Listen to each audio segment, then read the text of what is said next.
आपने इसकी चर्चा सुनी, लेकिन आज मैं आपको बताने वाला हूं इसके साथ भाईजान आ गए। यह मैं क्यों कह रहा हूं दर्शकों, क्योंकि सनातन बोर्ड की मांग अब उठने लगी है, लेकिन कई लोग हैं जो इसके विरोध में हैं, तो भाईजान इसके सपोर्ट में है। और आप सुबह से हर न्यूज चैनल पर सुन रहे होंगे सनातन बोर्ड बनाने को लेकर देवकीनंदन ठाकुर ने धर्म संसद लगाई। कई कट्टरपंथी हैं जो इसके खिलाफ हैं, लेकिन सनातन बोर्ड वर्सेस वक्फ बोर्ड वाली इन खबरों के बीच आज मैं आपको जो बताने वाला हूं वो बहुत दिलचस्प है। कुछ मुसलमान ऐसे हैं जो सनातन बोर्ड के निर्माण के लिए कथावाचक देवकीनंदन ठाकुर के साथ खड़े हुए हैं, कंधे से कंधा मिलाकर इस मांग में उनके साथ सुर में सुर मिला रहे हैं। इनका नाम आपको पता है?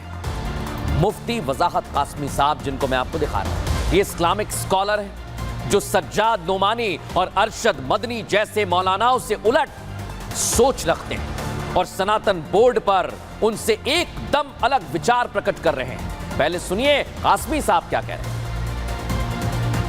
मैं पहले से सनातन बोर्ड के पक्ष में रहा।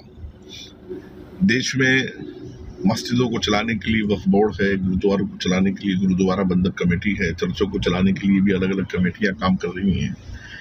तो अगर सनातन के लिए भी बोर्ड बने, मंदिरों के लिए भी बोर्ड बने, कुछ उसूल हो, कुछ डिसिप्लिन हो, तो बहुत अच्छी बात है।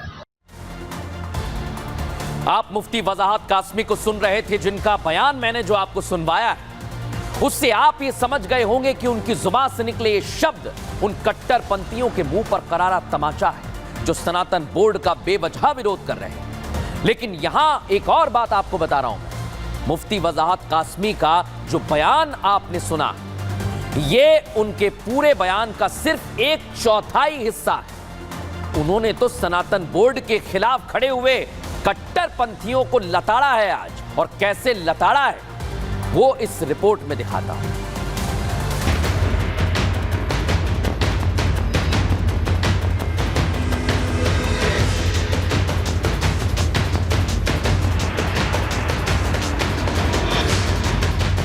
यह है जमीयत उलेमाए हिंद के अध्यक्ष मौलाना अरशद मदनी, जो केंद्र सरकार के वक्फ संशोधन बिल लाने से बौखला गए। मदनी साहब केंद्र के इस बिल के खिलाफ 5 लाख मुसलमानों को इकट्ठा करने की चेतावनी दे रहे हैं, धमका रहे हैं। लेकिन ऐसे कट्टरपंथियों के खिलाफ अब कोई सनातनी नहीं बल्कि भाईजान ही आकर खड़े हो गए। इस्लामिक विद्वान मुफ्ती वजाहत कासमी सबको एकजुट आने की अपील कर रहे हैं। जो विपक्ष के लोग इसकी मुखालफत कर रहे हैं, मैं समझता हूं कि वो बहुत घटिया काम कर रहे हैं। ये एक ऐसा मुद्दा है कि सनातन बोर्ड के लिए सारी पॉलिटिकल पार्टी, सारे संगठनों, हिंदू, मुस्लिम, सिख, ईसाई, सबको आगे आकर सनातन बोर्ड का हिमायत करनी चाहिए, पक्ष करना चाहिए। मुफ्ती कासमी न सिर्फ मदनी जैसे मौलानाओं को बल्कि सनातन बोर्ड के खिलाफ खड़ी विपक्षी पार्टियों को भी हिंदू मुस्लिम वाली सियासत से ऊपर उठने की सलाह दे रहे हैं। ये सलाह असद उद्दीन ओवैसी जैसे नेताओं को है जो वक्फ संशोधन विधेयक पर भड़का रहे हैं। मुस्लिम धर्म में ये दान दी गई प्रॉपर्टी है, अब उसमें गवर्नमेंट का इंटरफेरेंस क्यों हो रहा है? ये आर्टिकल 26 का वायलेशन है। एक तरफ लड़ाई वक्फ संशोधन विधेयक पर छिड़ी हुई है, तो दूसरी तरफ देवकीनंदन ठाकुर ने सनातन बोर्ड के लिए धर्म संसद आयोजित कर ली है। लेकिन मुफ्ती वजाहत कासमी जैसे इस्लामिक विद्वान इसे बेहद सराहनीय कदम बता रहे हैं। सनातन के लोग पूरी दुनिया में तरक्की के लिए बहुत कुछ कर रहे हैं। खासतौर से हिंदुस्तान की तरक्की में सनातन के लोगों का बहुत बड़ा किरदार है। तो अगर ये सब जो है सनातन बोर्ड बन करके ये सब चीजें जो है वो इनको मैनेजमेंट सनातन बोर्ड करे सारे मंदिरों को। मुफ्ती कासमी सनातन बोर्ड को मंदिरों की सुरक्षा के लिए बड़ा कदम मानते हैं।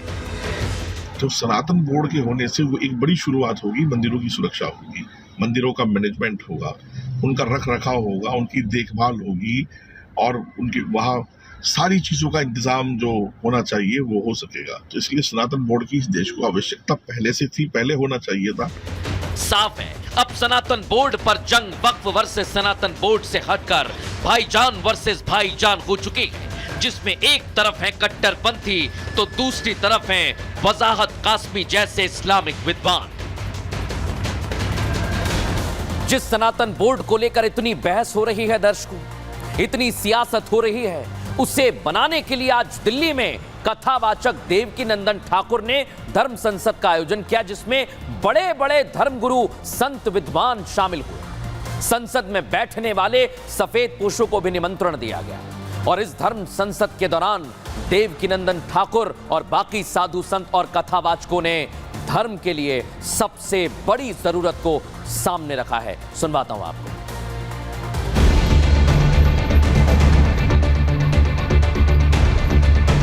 अभी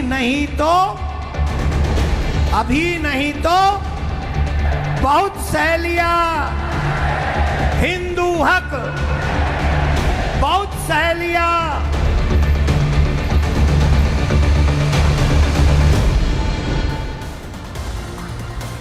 तो देखा दर्शकों आप, देवकीनंदन ठाकुर अब सनातन बोर्ड बनाने की जरूरत महसूस कर रहे हैं और आज उन्होंने इसे विस्तृत तरीके से सामने रखा, धर्म संसद का मतलब समझाया। सनातन बोर्ड के तहत सनातन परंपरा की रक्षा की जाएगी। सनातन बोर्ड के तहत सभी मंदिर और देवालय आएंगे। सनातन बोर्ड पूजा तीर्थ स्थलों की सुरक्षा करेगा। मंदिरों की व्यवस्था सनातन बोर्ड संभालेगा। मंदिरों की दान राशि का इस्तेमाल अस्पतालों के लिए होगा। देश में गौशालाएं बनेंगी। बच्चों को संस्कार देने के लिए इसी तरह के गुरुकुल फिर से स्थापित किए जाएंगे। लेकिन आप सोचिए दर्शकों कि जब इतने संख्या में साधु संत मैदान में आ रहे हैं और कह रहे हैं कि सनातन बोर्ड लागू होना चाहिए, कई लोग विरोध कर रहे हैं, लेकिन कई मुस्लिम भाई इसके सपोर्ट में भी आ गए हैं। फिलहाल न्यूज का एक्सरे में इतना ही। कल फिर हाजिर होंगे। नमस्कार।